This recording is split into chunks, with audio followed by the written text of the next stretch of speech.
Bom dia. Hebreus 13. Livro de Hebreus, capítulo 13.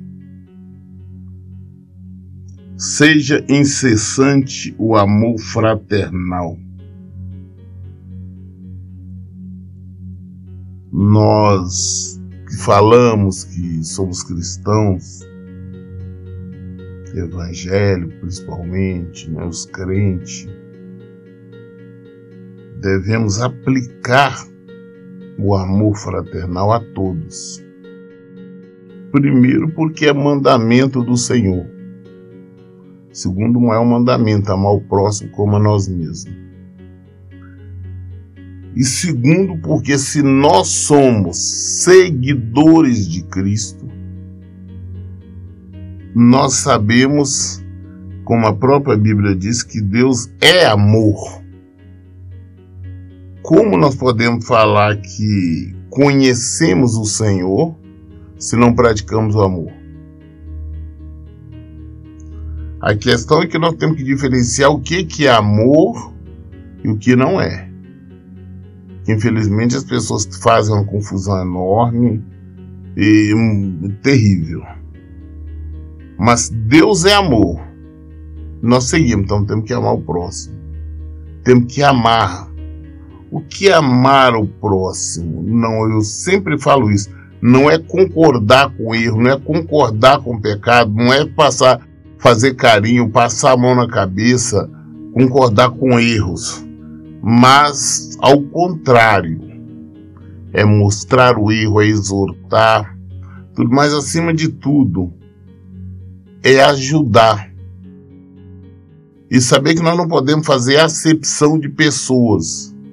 Porque às vezes nós escolhemos a quem nós devemos amar, quem nós devemos ajudar ou não. Mas o cristão tem a obrigação de procurar ajudar, socorrer de todas as maneiras, todas as pessoas que venham até ele em busca de ajuda. E mais, deve ir em busca de pessoas que precisam de ajuda, não somente ficar esperando, aguardando, mas como também em busca das pessoas que necessitam de ajuda.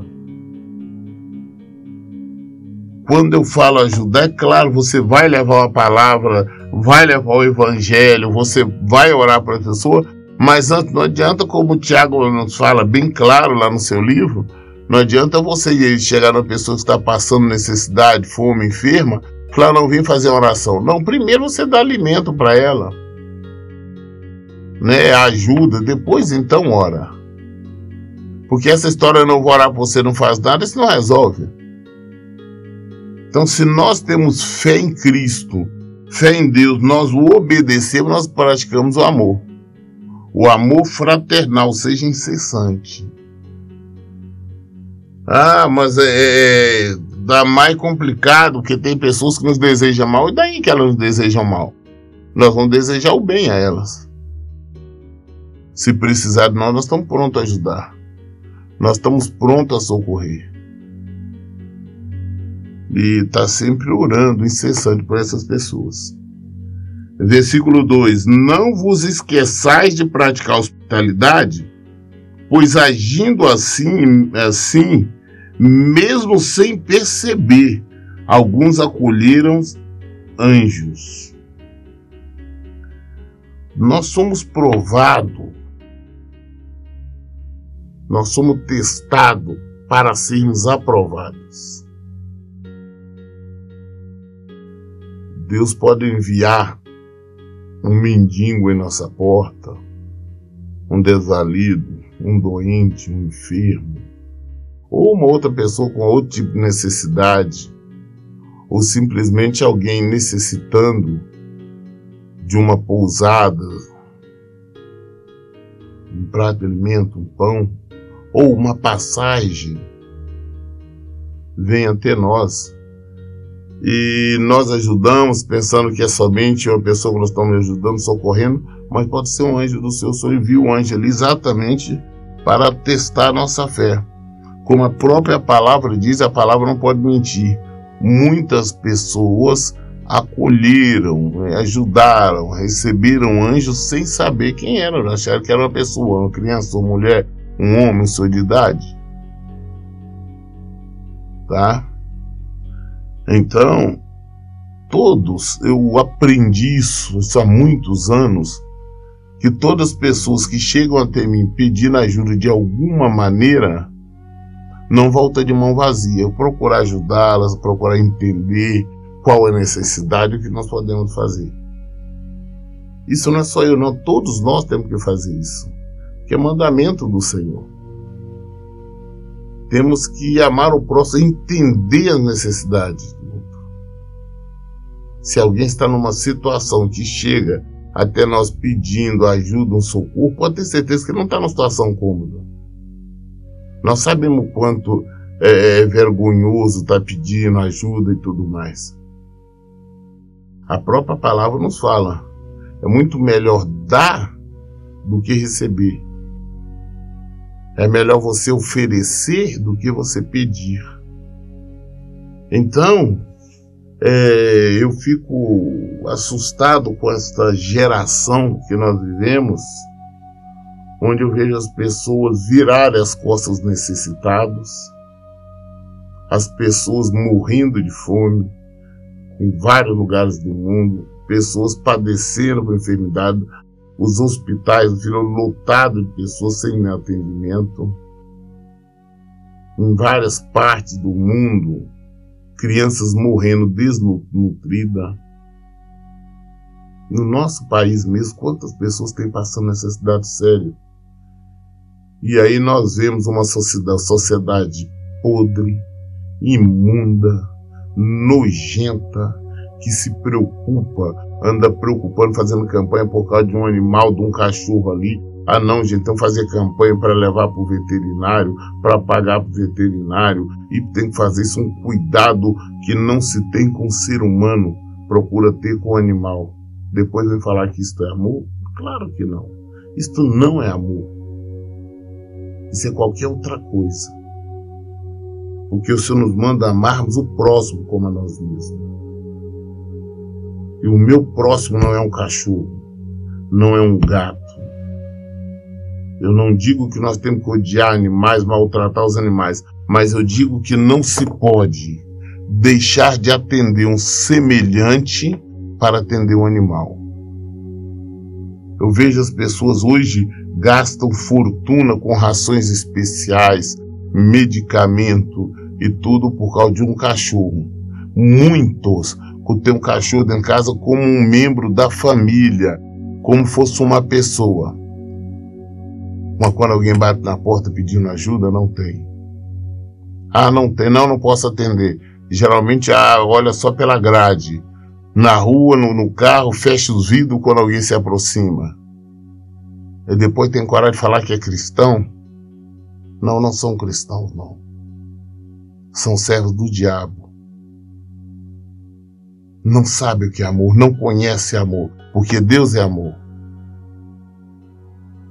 Jesus veio ao mundo, ele deu a vida dele, não foi por causa de um cachorro, um gato, qualquer coisa, não.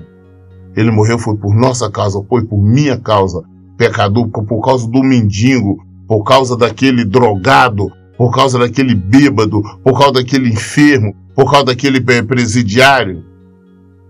Foi por causa desse que Jesus deu a vida.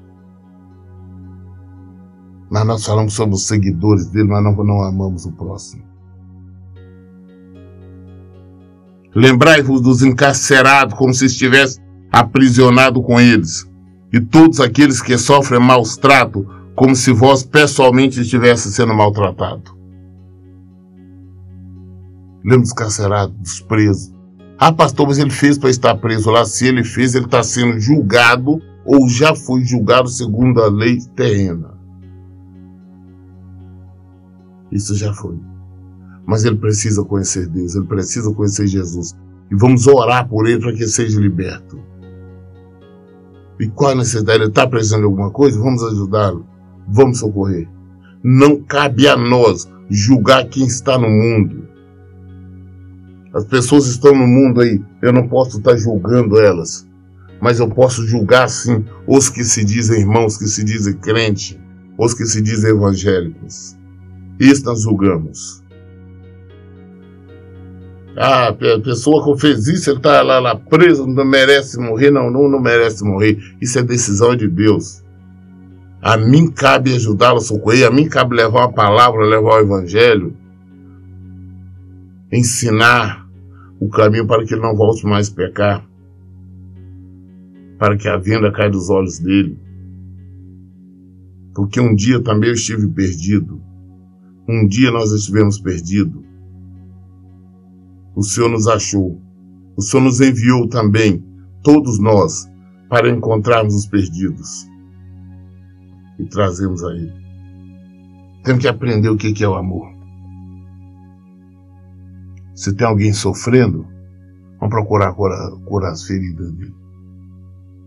Jesus nos fala o tempo todo sobre isso. E nos dá exemplo incrível naquela parábola lá do bom samaritano.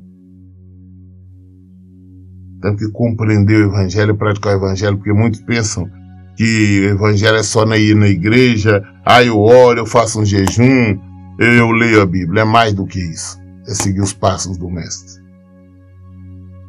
Digno de honra seja o casamento entre todas as testemunhas, bem como a pureza do leito conjugal, porquanto Deus julgará os imorais e os adúlteros. Digno de honra seja o casamento entre todas as testemunhas, bem como a pureza do leito conjugal. As pessoas ainda não pararam para analisar o que é um casamento. A seriedade do casamento. Não existe a menor chance, possibilidade de Deus permitir concordar com um adultério. Digno de honra seja o leito matrimonial, seja o leito do casal. Não estão falando ali só do quarto, não. Estão falando do casamento em si. Para que não haja adultério, para que não haja traições. Hoje está muito comum, essa época agora, tem esposa, marido, diz que não trai, não tem contato físico, mas trai através do WhatsApp, através do Facebook, através das redes sociais. São muitas mulheres e homens que entabulam conversas bem calientes pelo WhatsApp. Homens e mulheres casados. Isso é adultério. Jesus falou que só em nós olharmos, desejarmos, nós já pecamos. Os adúlteros não herdarão o reino do céu. Os fornicadores também não. Não importa não, sou solteiro, sou solteira. Mas não pode ter relações sexuais. Só ser casado, depois de casado. Nós temos que entender que casamento é quando Deus une duas pessoas. Deus transforma os dois em um. Primeiro os dois se consentem, os dois concordam, tem que ter a concordância dos dois, senão não existe casamento. Os dois concordam e casam-se. Este casamento, depois deste casamento, o que ocorre? Deus une os dois em uma só carne. Deus não une mãe e filho, apesar do filho sair do ventre da mãe, não une os dois como uma só carne. Não une irmãos como uma só carne. Não une pai, filho, nada como uma só carne, só une marido e mulher. E não permite traição. Não permite adultério. Que como a própria palavra diz, Deus julgará os imorais e os adúlteros, os fornicadores e os adultos serão julgados e receberão uma dura sentença. E a sentença de morte é padecer por toda a eternidade, é estar num lugar sem salvação, sem a menor possibilidade de voltar à vida. Seja a vossa vida desprovida de avareza. Avareza é pecado sério. A Bíblia nos fala que é a mesma coisa que o pecado de feitiçaria, porque a avareza é idolatria. Ah, não, eu tenho o que eu preciso ter. Tem pessoas que têm que ter cada vez mais e mais. Eu preciso ganhar. Não estou falando só de pessoas desonestas, não. Eu falo de pessoas honestas. Tem pessoas que dedicam a vida toda a trabalhar para ganhar dinheiro, acorda de madrugada, vai até altas horas, trabalhando com a fã, não tem que ter, eu tenho que ganhar, eu tenho que ter, e aumentar, eu tenho que ter patrimônio, eu quero comprar isso, eu quero... Acaba com a vida, acaba com a saúde, e não vai levar nada. Quando menos diz, pô, espera, morre, deixa tudo aí, outros vão desfrutar. Avarento não tem salvação. É você idolatrar, adorar dinheiro, coisas materiais, bens materiais. Nós temos que entender tudo que o Senhor nos dá, tudo que vem às nossas mãos. É para que nós possamos viver, ajudar, colocar em circulação, abençoar. Deus não nos deu nada para nós colocar no cofre e guardar ali, não. Vai ser para circular, para ajudar, atender quem precisa. Fazer algo em prol das pessoas, do ser humano. Nós não podemos viver na avareza. Eu conheço muitas pessoas que já são ricas e dedicam a vida toda a buscar mais e querer mais. Uns de maneira honesta, outros de maneiras desonestas. Basta nós fazer uma análise. Nós vemos escândalos e mais escândalos aí de políticos que roubam milhões, bilhões, trilhões. Para quê? Eles não vão conseguir gastar todo esse dinheiro. Eles não vão levar esse dinheiro. Para quê? Perder a vida, perder a salvação. Nós temos que contentar com aquilo que o Senhor nos dá e dedicar mais, ter uma vida consagrada ao Senhor. Vida consagrada ao Senhor não é você viver dentro da igreja o tempo todo, ou lendo a Bíblia o tempo todo, não. É você viver de acordo com o Evangelho. É você praticar o Evangelho. Seja a vossa vida desprovida de avareza. Alegrai-vos com tudo o que possuís, porque Ele mesmo declarou, por motivo algum te abandonarei, nunca jamais te desampararei. Vamos alegrar com o que nós temos. Ah, não, eu tenho isso, eu tenho emprego, eu estou ganhando pouco, mas glória a Deus que eu tenho emprego. Tem muitos que não têm. E Deus prometeu, a promessa dele, se nós estivermos vivendo de acordo com a palavra dele, sendo fiel a ele, ele não vai nos abandonar, ele não vai nos desamparar. O nosso maná, o nosso alimento, a nossa roupa, nossas coisas, jamais vai faltar. Isso é uma promessa do Senhor. Então vamos parar de nos desesperarmos. Vamos parar de querer economizar de toda maneira. Eu conheço pessoas que deixam de comer as coisas, de alimentar, ou de alimentar os filhos como deve para guardar. Ah, não tem que economizar. Deixa de comprar roupa para os filhos. Alimento em casa. Tanto homem quanto mulher. Não, porque eu tenho que economizar, eu tenho que guardar, não sei o dia de amanhã. Eu não me interessa saber o dia de amanhã, não. Eu sei quem é o meu Deus, eu confio nele. Eu sei que assim como ele tem me sustentado até hoje, ele vai me sustentar. Eu tenho que simplesmente viver de acordo com o Evangelho. Eu tenho que simplesmente viver de acordo com a palavra dele. É isso que eu tenho que fazer. E não viver na avareza, porque é pecado. Por essa razão podemos afirmar com toda segurança: o Senhor é o meu ajudador, nada temerei. O que poderá fazer contra mim um ser humano? Por que nós vamos ter medo de qualquer ameaça? Ah, não, porque fulano disse, a autoridade falou que vai fazer isso, vai fazer aquilo, e daí? O Senhor prometeu não nos deixar, se eu estou vivendo em conformidade com o Evangelho, nada vai me acontecer. Que a última palavra em todo o tempo é do Senhor. É Ele. Só Ele. Ninguém tem condição de mudar isso. Eu não tenho que temer nada. Eu tenho que temer um acidente. Pode acontecer isso. Não, eu tenho que me preocupar porque meu dinheiro pode acabar.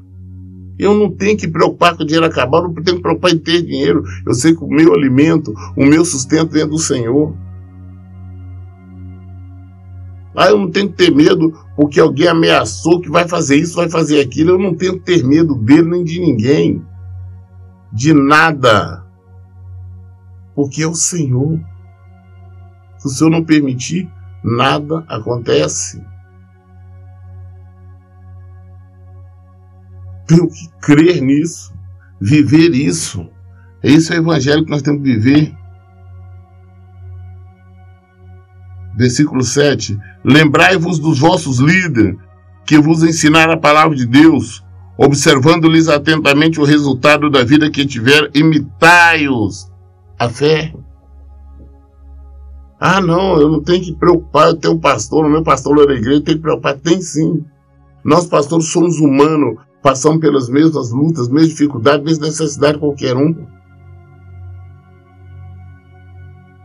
Nós que temos a preocupação de estar levando o evangelho, ensinando o evangelho, trazer, apresentando Jesus, também necessitamos das vossas orações, também necessitamos da vossa compreensão, também necessitamos da vossa ajuda, porque temos o mesmo problema, ou até vezes muito mais. Porque nós temos a obrigação de buscar a solução de acordo com a palavra de Deus, os problemas não só nossos, como de todos vocês. Todas as ovelhas nós temos que achar, apresentar uma solução de acordo com a palavra de Deus, não de acordo com o nosso entendimento. Estou falando de pastores comprometidos com o evangelho, porque hoje muitos não estão. Temos que ter preocupação sim com os nossos líderes, temos que ter preocupação sim com os nossos pastores. Porque são pessoas iguais a nós, que passam por todo tipo de luta. Devemos orar por eles, sim. Devemos entender as necessidades deles, sim. De olhar a fé com que eles vivem e procurar imitar essa fé. Não, eu queria ser igual ao meu pastor. Não queria, não queira ser. Segue a fé dele. Age em conformidade com esta fé. Porque a função do pastor é representar o reino, é apresentar Jesus. Paulo começa dizendo lá depois, sede meus imitadores, como eu sou de Cristo. Nós temos que imitar a fé dos nossos líderes. Aqui, por isso, nós temos que saber quem é o nosso líder, se realmente é um homem de fé, se é um homem direito, se é um homem correto, se é um homem comprometido com o evangelho de Jesus Cristo. Aí nós temos que imitar a fé. O versículo 8 diz assim: Jesus Cristo é o mesmo ontem, hoje e eternamente.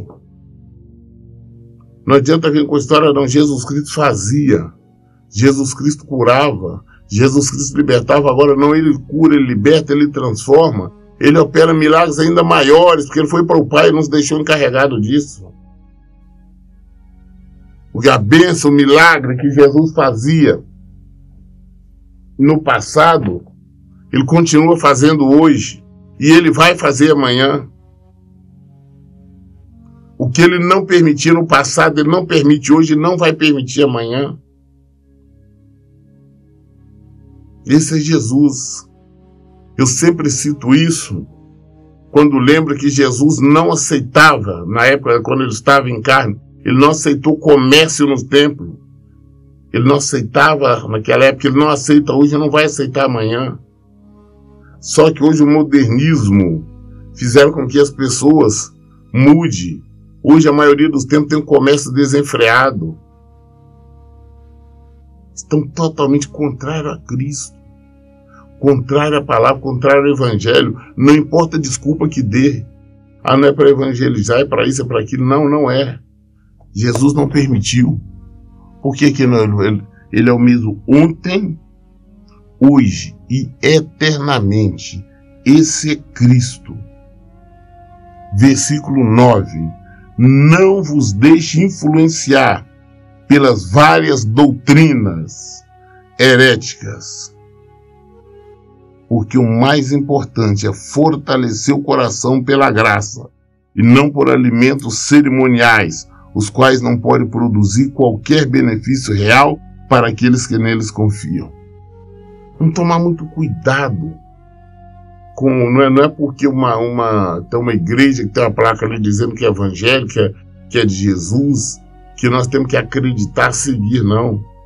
O que nós temos que observar é se lá no altar, no púlpito, se está pregando é o Evangelho de Jesus Cristo.